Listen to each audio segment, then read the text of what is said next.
Okay, I had to share these videos with you because it's really a warning out to my Midwest people and even going into Canada.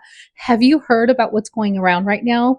Exploding trees, our extreme cold front, the cold weather that's rolling in, and people are seeing sub zero temperatures. It's getting so cold that the sap inside these trees are freezing and it's causing the trees to explode.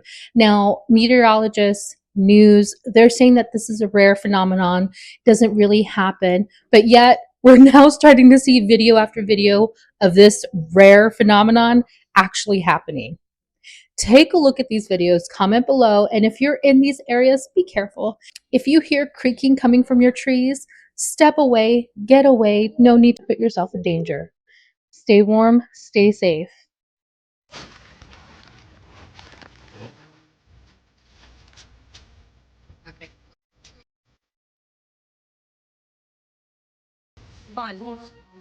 There's no way my tree exploded.